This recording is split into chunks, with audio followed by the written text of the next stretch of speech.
So, welcome, Hare Krishna. Now, I've just gone from the iPad Air to my Oppo phone, and I don't know if you can hear the difference in the sound quality, but according to me, it's not as good. But anyway, I don't know video quality how it is. But now we're beginning our class on love, and last week we talked about the stages that come to love, and then I wanted to talk about a little bit about different aspects of love. That's really technical stuff. I was thinking about talking about the technical aspects of love of Krishna, the different kinds of bhava and stages of prema. It's really technical and really over our head, and it's really it's not that practical either for us.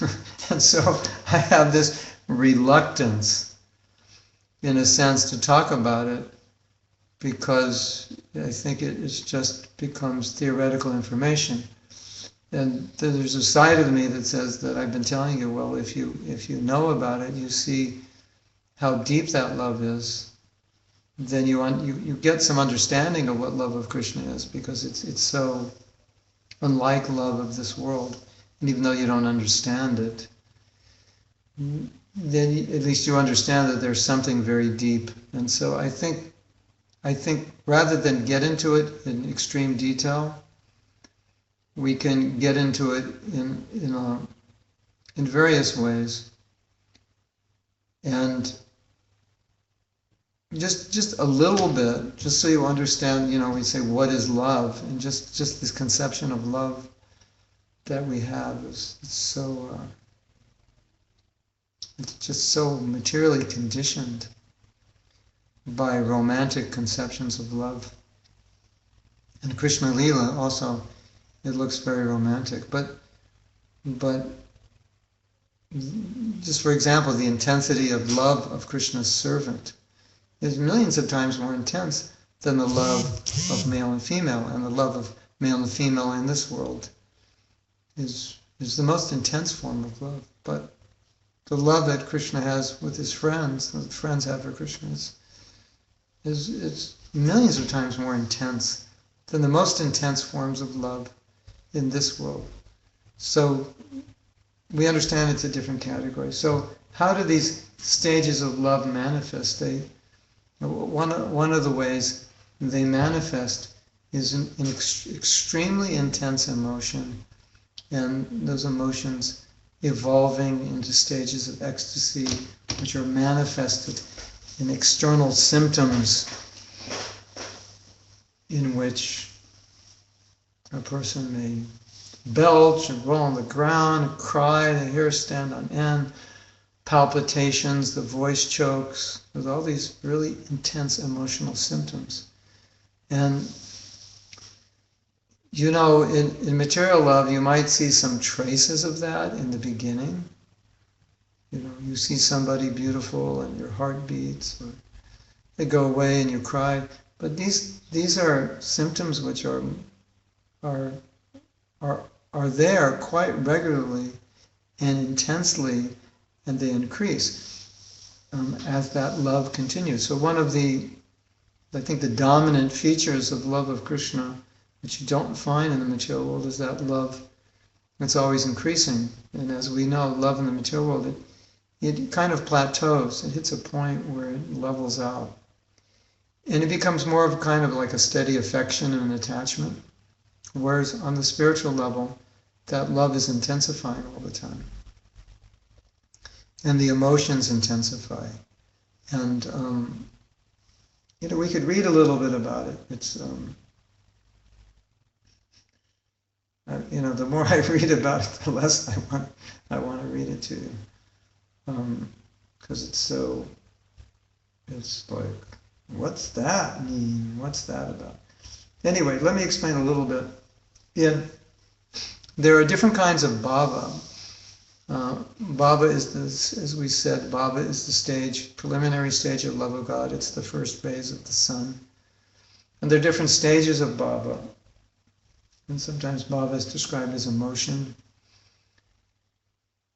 And there is a stage called Anubhava, subsequent emotions. Anubhava means to follow. So your attachment, this preliminary love and affection for Krishna is followed by various emotions, and then there's Sattvika Bhava, and then the emotions are brought about by Krishna, and things in relation to Krishna is called Alambana and Udipan. Udipan is a stimulus, like Krishna's flute or Krishna's footprint, or anything in relation to Krishna becomes an impetus. So it increases emotion. Anytime you come in touch with Krishna, the emotion increases. And that's called Anubhava. So the original emotion is stimulated, and then all these other emotions come. And then Sattvika Bhava, when those emotions hit the physical level, they become Sattvika Bhava. It's called Vikara, transformations. Of these transformations in the body can become very, very intense. And then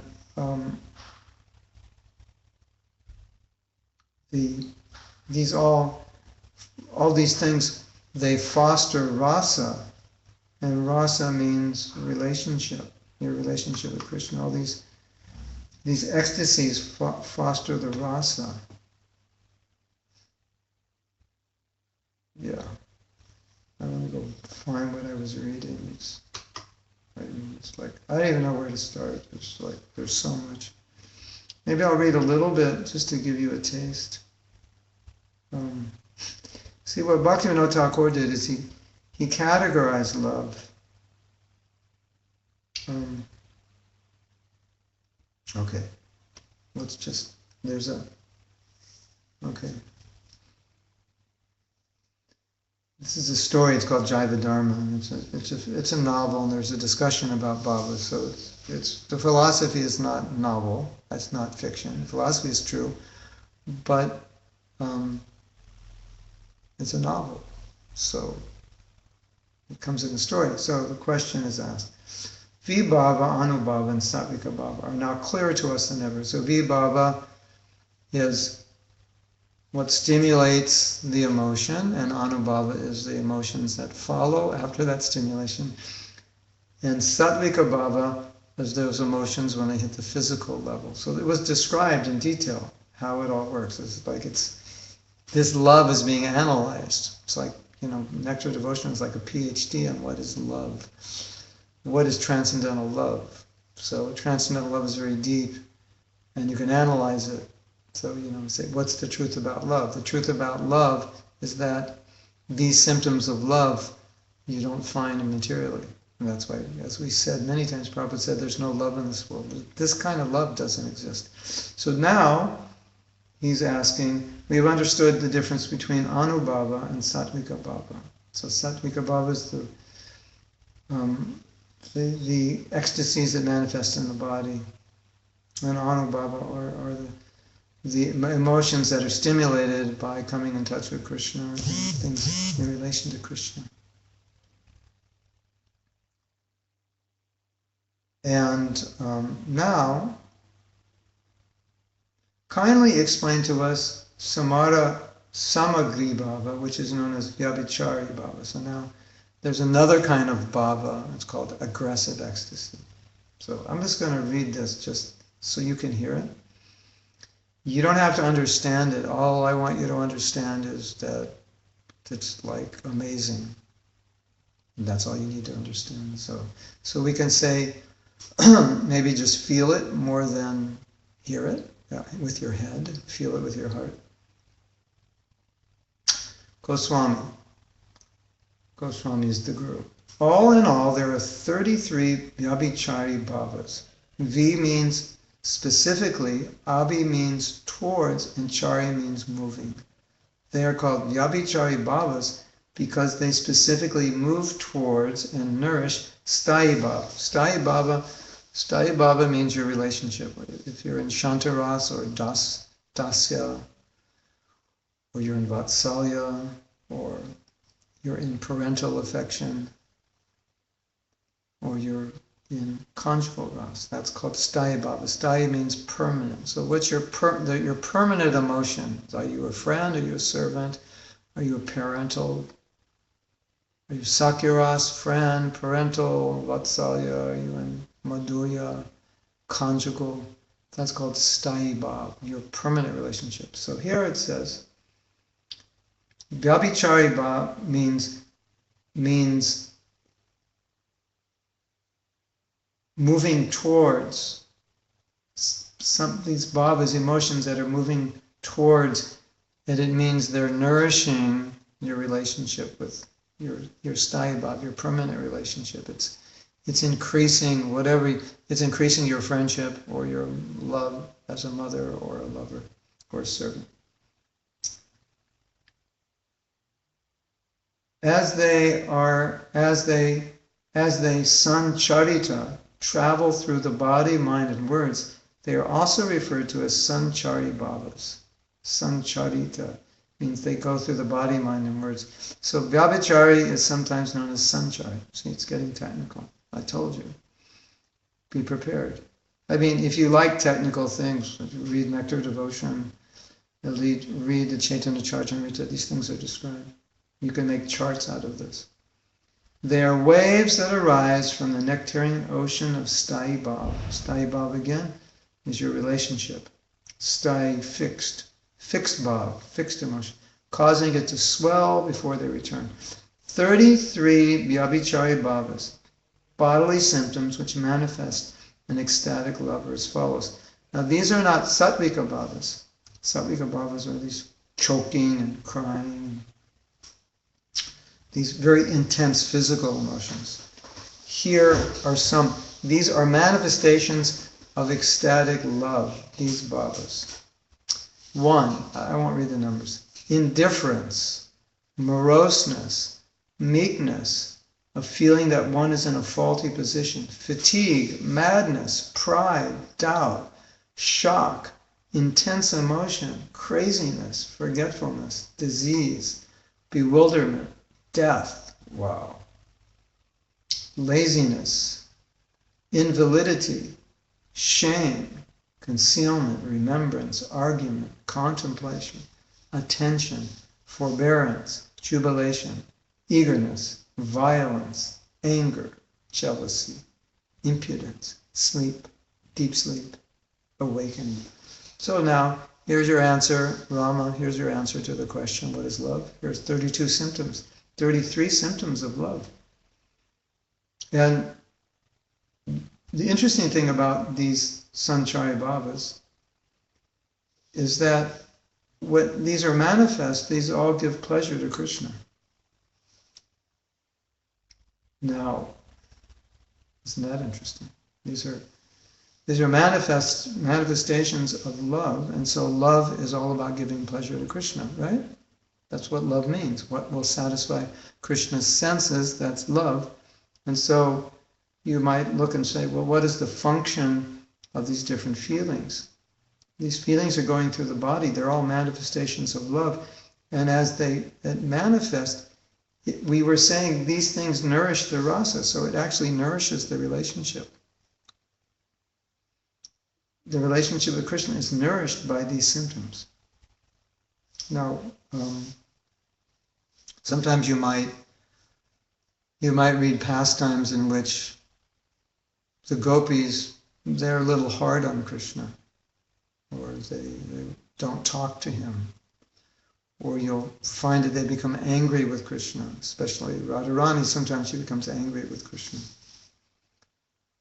Or they exhibit different qualities or emotions which you wouldn't ordinarily consider to be love. You wouldn't think a person who loves somebody would act that would be so indifferent. You see some of these qualities. If you love me, why are you morose? Why are you indifferent? You love me, but you're fatigued, or you become mad. Or you love me, you're exhibiting all this pride. But they exhibit these qualities to stimulate Krishna's love, to satisfy Krishna. So it's kind of it's even beyond this mental process of thinking, well, this pleases Krishna. It just happens naturally out of love. That these qualities naturally nurture the relationship. And the relationship, when we talk about rasa, rasa means the relationship. So, are you confused yet? I hope so. The more you're confused, the better.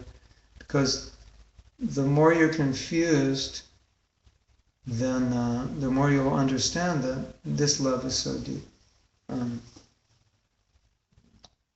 Okay. Mm. Mm. If I read this, you'll really be confused. Why don't you ask a question before we go on? I'm really reluctant to go on.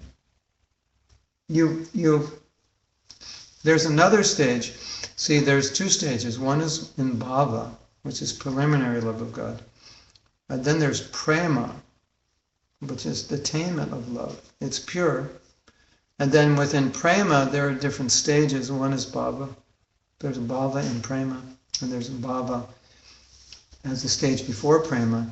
And then there are different stages, sneha, pranaya, going all the way up to what's called mahabhav. And mahabhav is the highest form of love. And that love, mahabhav, was exhibited by Radharani. And then Lord Chaitanya, he wanted to experience that love that Radharani had, because he's not experiencing that love that she has. He can't experience it. And he's looking at this love and he's thinking, this is like amazing. She's experiencing something I'm not experiencing. So this is the highest form of love of Krishna that she experiences, only her.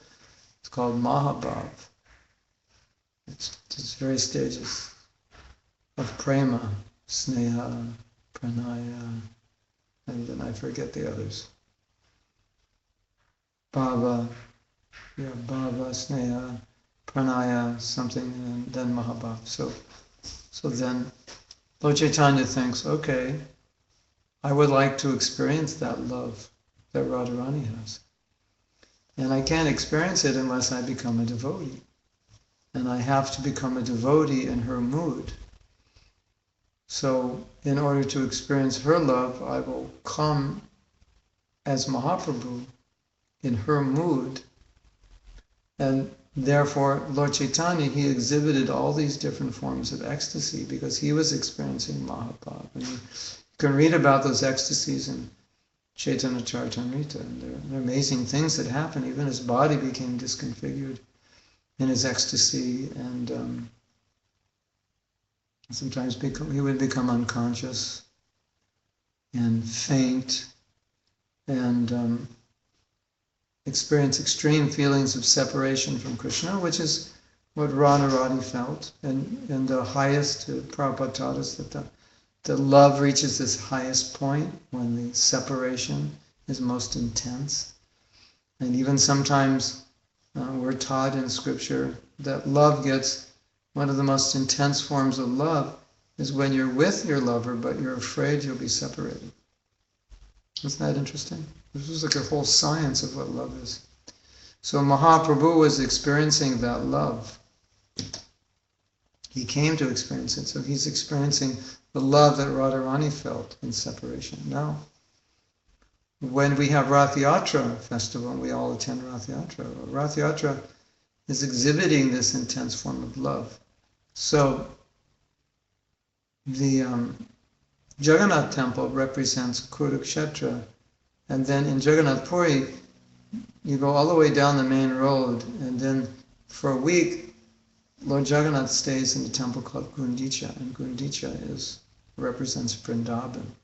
So I'll tell you a little story, and this will help you understand a little bit about love and separation, because if we're talking about love, we have to talk about love and separation, because that's the highest That's when the ecstasy reaches the highest, is in separation. But the highest form of separation is actually when you're present, but you fear separation.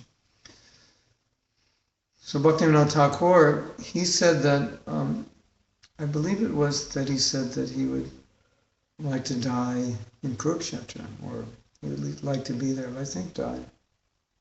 And it was asked why, and he said because what happened in Kurukshetra was when Krishna went there, the inhabitants of Vrindavan went there. But the inhabitants of Vrindavan cannot relate to Krishna in their rasa outside of Vrindavan, because outside of Vrindavan, Krishna assumes different forms. And not only that, the atmosphere of Vrindavan is the atmosphere which is conducive to the kind of bhakti that the residents of Vrindavan have. So that relationship that they had in Vrindavan, it can't be had anywhere else. It can only be had in Vrindavan. So when Radharani and the residents of Vrindavan came to Kurukshetra, they were asking Krishna, can you come back to Vrindavan? Because they couldn't enjoy Krishna in Kurukshetra. It was the wrong atmosphere. It was the wrong place. Like, restaurants have certain atmosphere. So I often said, if you're dating a girl, don't take her to McDonald's. It's the wrong atmosphere. It has to be in the right restaurant. So for the sake of analogy, I don't know if it's a great analogy, but for the sake of analogy, Kurukshetra is not the atmosphere. There had to be the Kunjas, there had to be the Jamuna, there had to be all the places of Vrindavan for the rasa to be exchanged. So now there, Radharani and the gopis, the colored men, everybody's there with Krishna. But Bhaktivinoda Thakur said the separation hit the highest point because they were with Krishna, but they can't be with him in that environment. They have to take him out of that environment into Vrindavan to enjoy him. And sometimes I would liken it to your best friend or your husband or wife or your mother or father, person that's most dear to you is in prison, and you're talking to them behind a glass window. And so they're there, but you can't be with them. You can't exchange, you can't touch them, you can't take them with you. So in a sense, your separation is greater when you're there with them than when you're separated, because you're not really with them. So the feelings of separation hit this huge, huge high, this summit in Kurukshetra. So when we do Rath Yatra, the mood of Rath Yatra is that we're taking Krishna out of Kurukshetra to Vrindavan, and the mood of the Rajvasis is when Krishna is in Vrindavan, then the rasa can be exchanged fully, and we can't exchange it in Kurukshetra. So Kurukshetra is all about separation. It's where separation hits the high point. So during Rath Yatra, Mahaprabhu was meditating on this, singing what Radharani said. She said, it's the full moon, it's the autumn season, everything's the same, but we're not in Vrindavan. So it's just causing me pain. Everything's the same, but we can't enjoy. So Rath Yatra is very, on the esoteric level, Rath Yatra is really amazing because it's the experience of Radharani's separation, it's the experience of Mahaprabhu's separation, and it's the experience of bringing Krishna back to Vrindavan. And often devotees wonder, why did Krishna stay away from Vrindavan for so long? And the separation, we understand that the separation produces the highest ecstasy. And so their separation was climaxing in Vrindavan. And they were actually seeing Krishna and dreaming about Krishna. And Krishna was saying, he said, actually I came back and we were engaging in Leela. In your separation, in your meditation, I was there, but you thought you were dreaming, but I was there. And you can't tell the difference between your dreaming and your wakefulness. I was there engaging with you. So the point is that in that separation, the lover is always thinking of Krishna, so they can never, when you're always thinking of somebody, at least in Krishna consciousness, you're there with that person, you're never separated. Right? So Krishna was always there with him, and so by him staying away, it was actually increasing their love. Because obviously Krishna is not trying to harm his devotees. But there was a point that Krishna's separation, personally, it got so intense that he had to go back. He had to go back to Vrindavan. He couldn't stay away.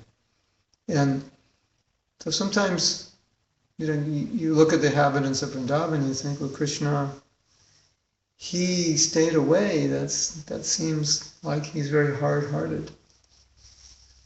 Why did he do that? But then we hear that sometimes Krishna, when he was in Dwarka, he would be thinking about the gopis. Even though he's with his queens, he's thinking about the gopis. He's thinking about the residents of Vrindavan. He's feeling intense separation. He can't function. So he was also feeling that separation. So it certainly wasn't just one way. So that's the idea. Krishna also feels separation. So Krishna's, many times I've said that,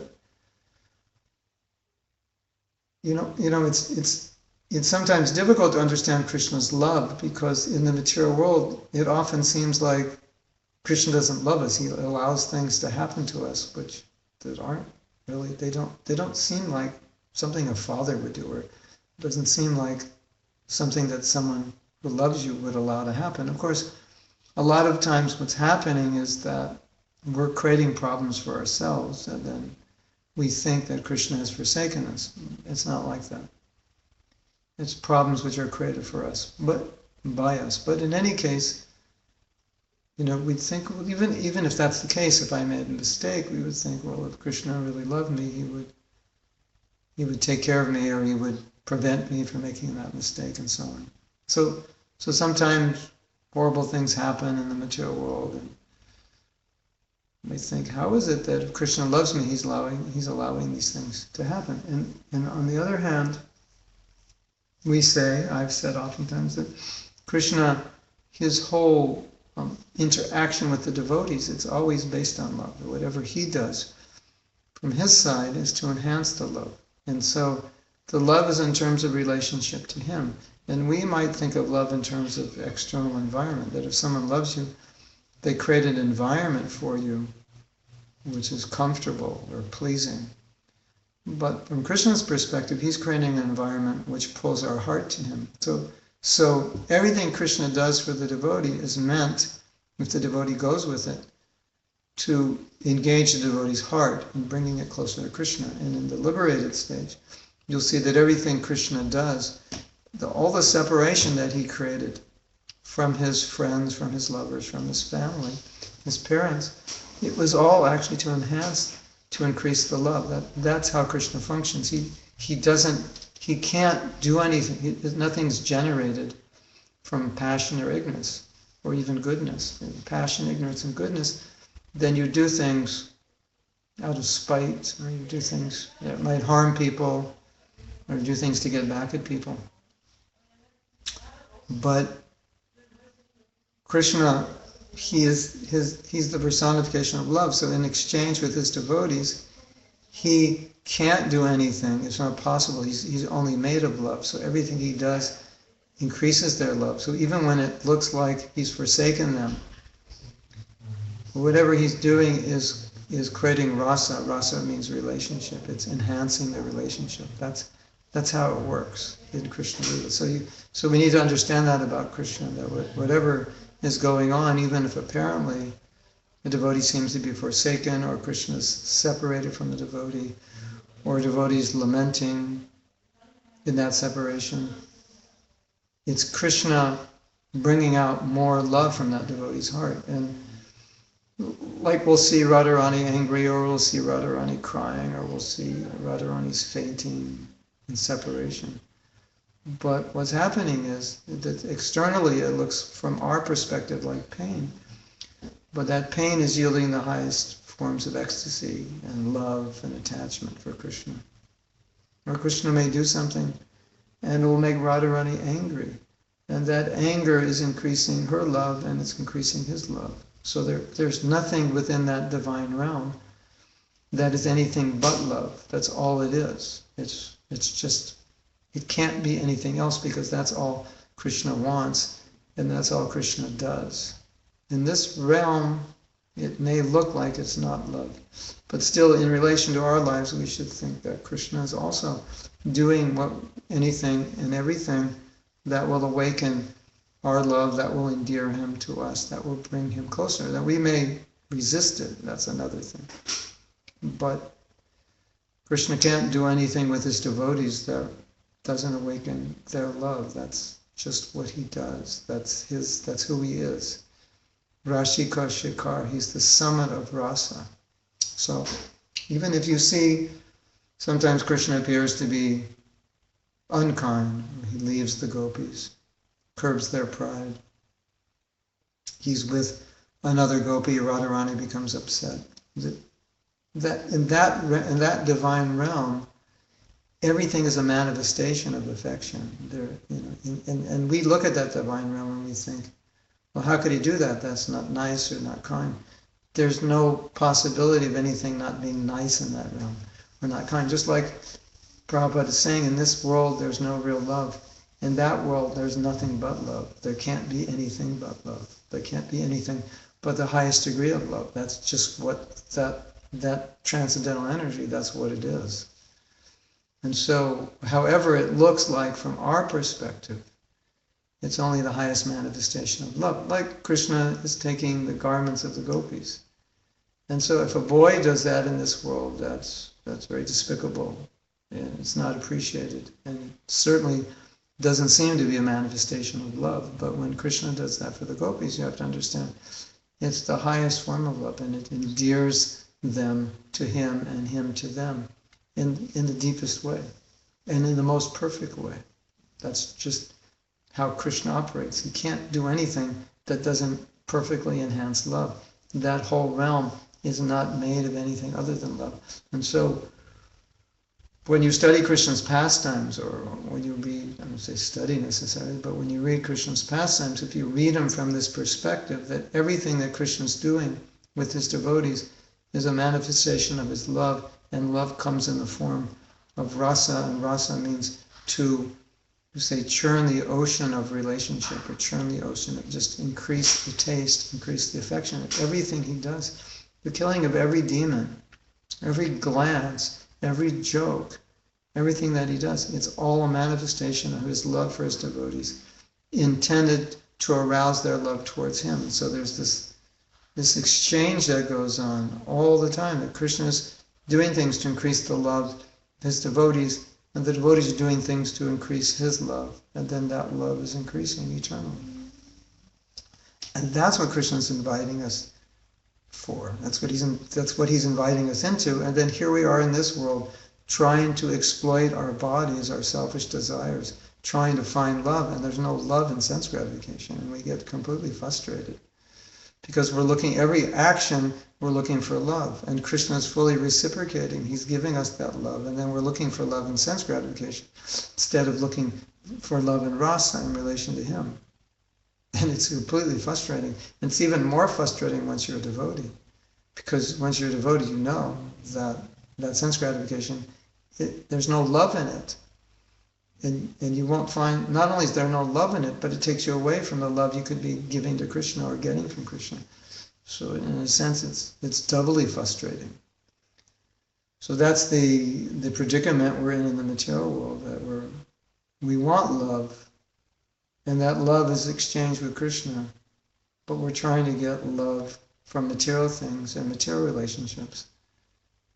It's always frustrated. And therefore, Prabhupada said, if you want love, then the love should be in relation to Krishna. That's how it should be. You love in relation to Krishna. That's just how it is. If you love someone in relation to Krishna, you show affection in relation to Krishna. You show them Krishna's affection. You show them affection because they're Krishna's parts and parcels. And then if you exchange love in all your dealings, then your heart's satisfied. And we do that through service to Krishna and Krishna's devotees. And that's what Krishna consciousness is. It's love without any contamination. There's no selfishness. And as we said last week, if there's selfishness, it's not love. Love doesn't exist where there's selfishness. And that's why we're always mistaking lust for love. Lust is not love. It looks like it, but it's not. It's iron, and love is gold. That's the idea. Yes? Is that okay? So it's it manifests, this love of Krishna, it manifests from the stage of bhava all the way up through the higher stages of, you can't achieve Mahabhav, that's for Radharani, but various stages of love as it manifests through bhava and the different emotions and in prema and the different intensities of affection. It just keeps increasing, more and more, and more and more. And it's kind of difficult to understand it. It's interesting talking about it because we have no experience of it. So talking about it is very theoretical. And so often I find when devotees talk about it, they have a hard time understanding it because so much of that love that Krishna has for us, the devotees have for Krishna, it seems very selfish. Krishna, I want to do this with you. I want that. I want this. And there's this concept that it's hard for us to understand, is that whatever they're doing is not motivated by what they want, even when they say they want it. They only want it because they know it'll increase their relationship with Krishna. So they're automatically tuned in to doing everything that will increase the rasa. And so whatever they do, whatever joke they tell Krishna, it's just to increase their relationship. So everything they're doing is making the relationship better. Like in my marriage seminar, I tell couples, I said, everything you do should be to increase your relationship. That's a spiritual principle, to make it better.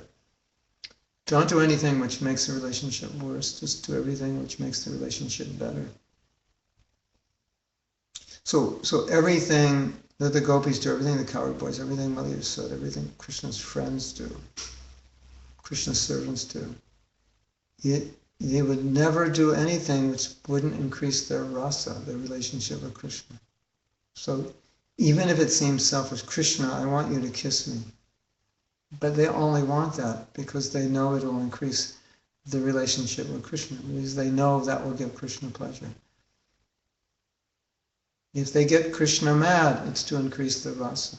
You see, so love, it predominates. It's the only thing that exists there. There can't be anything else. So once you understand that, then it kind of clears up what seems like to be lust. Like sometimes with the gopis, it seems like, well, that seems like what they're doing is kind of lusty. They're dancing, they're kissing, hugging. But it is all coming from this highest stage of purity, of satisfying Krishna. Bhakti means to satisfy Krishna. So it couldn't be that when you get to these highest stages of love, you're not satisfying Krishna anymore. It's all about you. No, it couldn't possibly be that. It could only be that whatever seems to be selfish is done only because it gives Krishna pleasure. And it increases the relationship. And then as it gives Krishna pleasure, it gives you pleasure as a byproduct. That's how it works. So that's the truth. That's the truth about love. And then the more you understand the nature of the spiritual world and the nature of that love, then the more you can understand that heavy, heavy statement Prabhupada said, there's no love in the material world, because the love in the spiritual is not contaminated by any selfishness. It's the same for Krishna. It's not that the devotee is just extending selfless love to Krishna. Krishna's extending selfless love to his devotees. It's the same thing. They're working together. Right? It's not one way. It can't be. So, is there any love in the material world? We talked about that. There is affection. There is affection. Devotees' affection is very pure. But when you talk about love, then you're talking about bhava, you're talking about prema. And love, it's meant for Krishna. One time, I told this story before. It's a nice story. Bodhi was asking Prabhupada about love between man and woman, husband and wife. How does that manifest? Especially if the marriage is arranged, how does that love manifest? And Prabhupada said, love is for Krishna. So he was relativizing the love between a husband and wife and the love between the devotee and Krishna. He said the love that we understand, not that there shouldn't be affection and devotion and dedication between husband and wife, but love, that emotion, that heart, that feeling, that intensity of dedication, that's meant for Krishna, because that's what liberates you. It doesn't mean you're detached from everyone in this world, doesn't mean you don't care about people in that world. But the greatest emotion, the greatest feelings, the deepest part of your heart, a love on the deepest level, that's meant for Krishna. Just like, for example, Prabhupada said a devotee is a poet, and he said he's a poet because poetry comes out of love. And said because the devotee has so much love for Krishna, then he's a poet because he writes that poetry for Krishna. So when Prabhupada said love is for Krishna, he means your poetry, that deepest emotion that you would express in poetry, that's for Krishna. Not that you couldn't write a poem to your husband or your wife, but the deepest degrees of love that you express for Krishna. You sing, not that you can't sing to your husband or wife, but the deepest, coming from the deepest part of your being, that you sing for Krishna. There's one devotee, he told his wife, he said, I love you, but I love Krishna more. And she said, I was very happy to hear that. So that's what Prabhupada means. Is that there's no love in the material world. Oh, yes, honey, I love you, but I love Krishna more. That love, inherent within you, it's not meant, your inherent love, your natural position of love, is not for people of this world, it's for Krishna. And in relation to Krishna, you show affection to all people of this world, but your natural love is for Krishna, and that bounces off, and your light of love for Krishna then reflects to everyone.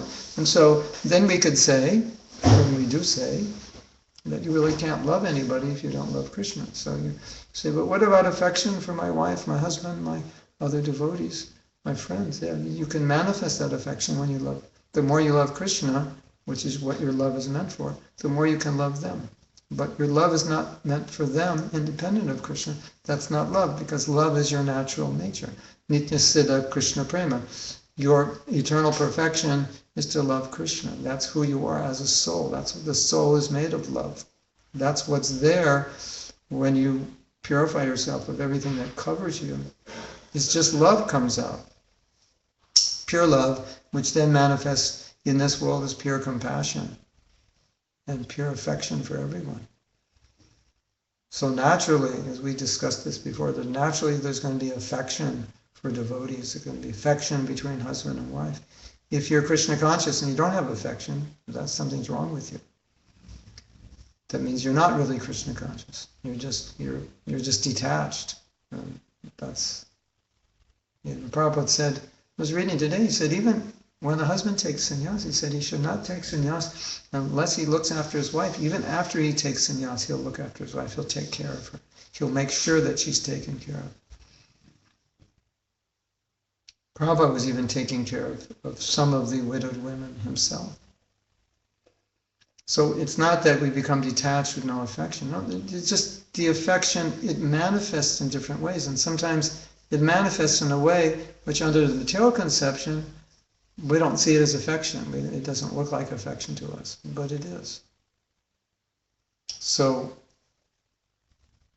what is love? Love is the nature of the soul. For who? For Krishna, because the soul is transcendental. So there's no love in the material world, because love exists in the spiritual world. That's where it comes from. That's where it's monopolized there. When it comes down here, it gets colored, it gets turned around. And so then it becomes perverted. And so we say the love that exists in the spiritual world doesn't exist in this world. And that's why Prabhupada said there's no love in this world. There's no pure love. It doesn't exist here. It can't exist as long as one's in the modes of nature, because the modes of nature make one selfish. As long as As long as we're in the modes of nature, we're attached to getting pleasure for ourselves. As long as we're attached to getting pleasure for ourselves, we can't purely love. In the pure state of love, the devotee is not attached to getting anything for himself. He's attached to making Krishna happy. So every time the gopis say, Krishna kiss me, it's to make Krishna happy, even though it looks like they want it. Touch me, embrace me, dance with me. It's to make Krishna happy. That's it. That's all that. It can't exist any other way. There's no modes of nature in the spiritual world.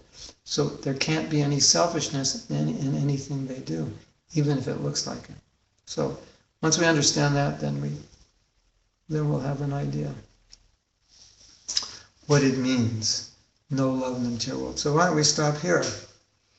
That gives us exactly, if you want to ask questions or have discussion, or if you're confused, or when I talk about this, I'm always reluctant because I don't want devotees to think that they shouldn't be affectionate to their family and affectionate to other devotees. And that's not what this means, but actually, if we understand it clearly, it said your real affection can be manifest when you have Krishna consciousness. But sometimes we misunderstand it as a form of detachment, and then we don't show affection that we should naturally show, or we become afraid of showing affection to our family because we think it's not Krishna conscious. But understood in the proper way, it is Krishna conscious. And it's just how do you show that affection? That's the point. We're accustomed to showing affection on a very physical level, and that's there, that's needed. But affection really comes from a higher position. If you help your husband, your wife, your children become Krishna conscious, your disciples, your friends, anything you can do to help them become Krishna conscious is the highest degree of affection. Right? And it doesn't mean that ordinary kindness is minimized in the name of, well, if I'm nice to you, it doesn't help your Krishna consciousness. Why should I be nice? No. The devotee's a gentleman. The Prabhupada said that. Devotee's kind, compassionate, forgiving, all these qualities that are there. So all those qualities should naturally manifest in a devotee, and that's part of a devotee's affection. And if you study Prabhupada's life and you study Prabhupada's dealings, you'll see that his dealings were free from the modes of nature, any effect of the modes of nature, which is why devotees always said, I felt Prabhupada's affection, because Prabhupada was not thinking about himself. He was only thinking about giving Krishna to everybody. So everybody felt that, because there's nobody like that has love of Krishna, is not trying to get something from somebody. So Prabhupada wasn't trying to get anything from anybody because he had Krishna. He didn't need to get anything from us. He was only trying to give us Krishna, and therefore we all felt his love, his affection. We felt that that's all he was concerned about. So that's why devotees say, he was so loving and so kind, because he was loving Krishna, and loving Krishna means loving us. And he wanted to take us back to Krishna, and we all felt that very intensely, that that's what he wanted. And, like it's funny, because sometimes Prabhupada would say things which are very, very heavy, or very cutting through material attachments and so on. And so from one perspective, it may not sound affectionate, but what you were feeling in Prabhupada's presence was that he just wanted you to be Krishna conscious. So he might say something which was heavy, but you felt it as he's cutting out any attachment you have to the material world, which would be preventing you from being Krishna conscious. So you felt even what appeared to be harsh words externally, or could appear to be harsh words externally, as affection, because you felt what was coming from his heart. And so it's important to understand that, understand Prabhupada's position, because sometimes he says things which could be misunderstood. But if you understand where it's coming from this person who has love of Krishna, whose only concern is to give love of Krishna to everyone.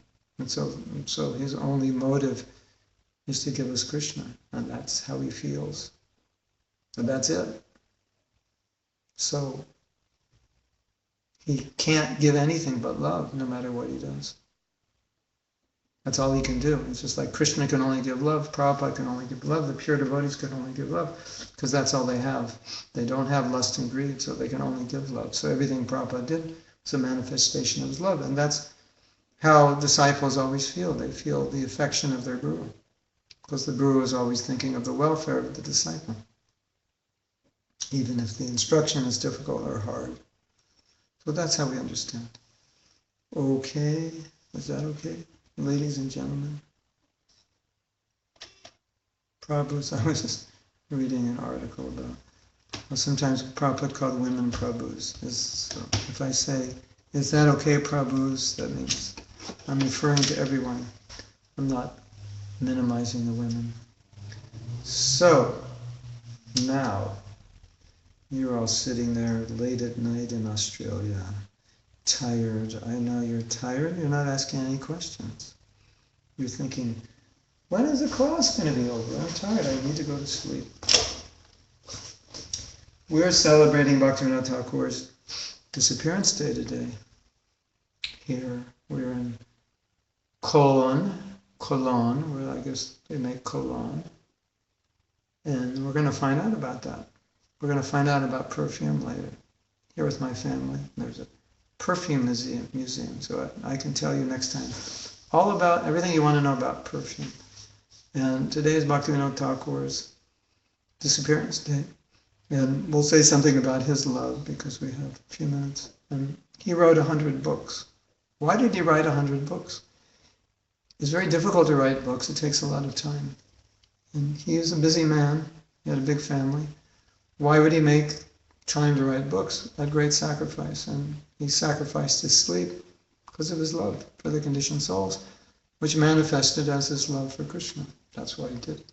And that's why a pure devotee does anything. It's only out of his affection for Krishna's parts and parcels. And it's like Prabhupada said, he said, you can't be anyone's friend because Krishna is everyone's friend, but you can be everyone's friend if you introduce everyone to Krishna, to their real friend. But if you try to give love or be someone's friend independent of Krishna, you can't really be. Now, of course, you can temporarily help somebody, but Prabhupada's speaking in absolute terms. So if you help someone temporarily, it's not, Prabhupada would say, you're not really their friend because you can't solve their problems. Because again, they'll have to take birth in the material world and face all the miseries. But when you give someone Krishna, then you're really acting as their friend. Because now you've introduced them to their real friend. And you give someone Krishna, you can save them from repeated birth and death. So you're doing the highest welfare work. And like sometimes people would ask Prabhupada, well, why don't you open hospitals? Why don't your disciples become doctors? And so on. Why don't you feed people like that? And so Prabhupada would make this point that those programs are going on, but what we have to give is much more important because it can solve the problem permanently. So Eddie's asking the difference between lust and love. And in some of the earlier talks, I think we had discussed that, but an example is given that they look similar, like iron and gold are both metal. So lust is compared to iron, and love is compared to gold. And what we talk about as love in the material sense is lust, because it's any time where your satisfaction becomes an important part of the equation, that's lust. I will do this for you if you do this for me. Any time where a person is giving you pleasure, and that motivates you to do something for them, it's based on lust. And the definition of love is that you engage wholly and solely for that person. And then Prabhupada said that love is only in relation to Krishna. So if you want a simple answer, the simple answer is love is for Krishna. And unless you're giving love in relation to Krishna, then it's lust. I love chocolate, that's lust. I love pizza, that's lust. I love you. That becomes lust because you give me pleasure, and therefore I say I love you. And then why do I leave you later on if I actually love you? because I didn't really love you, because I loved you as long as you were giving me pleasure, and now you're not giving me pleasure, so I don't love you. So I never did love you. So when we talk about love in Krishna consciousness, especially between man and woman, we talk a lot about commitment, because commitment solidifies. We need, if you actually, you love somebody, commit to them. That's the manifestation of your love, that you'll be committed for life. Yeah. That's the closest you're going to get to love in the material world, is a lifelong commitment to serve another person. Like the guru commits to the disciple, says, I'm committed to delivering you back to Godhead. That's love. The disciple commits to the guru. I'm committed to serving you, following your instructions. That's love. The wife commits to the husband commits to the father, the wife. The child commits to the parent commits to the child. That's love. Love is devoid of selfishness. So I think we talked about that last week. Yeah, it came up in last week's class. That as you go higher in your Krishna consciousness, you become more free from lust. As you become more free from lust, your love manifests. That's the idea. It can't manifest. It can't manifest where there's lust, because lust contaminates love, because lust is selfish. So love means that there's no selfishness. And you might say, well, I'm selfish. Okay, yeah, you are selfish. I'm selfish. We're all selfish. But when we have relationships, we don't allow that selfishness to dominate the relationship. We allow the duty and the service and the devotion, dedication to become the foundation of the relationship. And that purifies us also. So then we begin to learn what real love is. It's not big muscles or a nice shaped body. That's why I love you. And that's how we be conditioned to think. Here's this nice guy, this nice girl, they're beautiful, they're attractive, they speak nicely, they make me feel good. And then we say, I love them. But then another guy comes along who makes me feel better. And then I say, I don't love this other one anymore, I love him. So obviously that's lust. It's about them. Not about you, it's about them. So I think you understand, because you've probably been through relationships like that. Yes? Yeah. Check the previous videos. Yeah. Okay, so let's end here. My phone now says we're low on batteries, and I want to save it before the battery goes dead. So we'll end here. We've got our full hour in, and a lot to think about, and listen to those classes again. It'll become more clear. Is that okay? All right. Well, thank you very much, and all glories to Srila Prabhupada.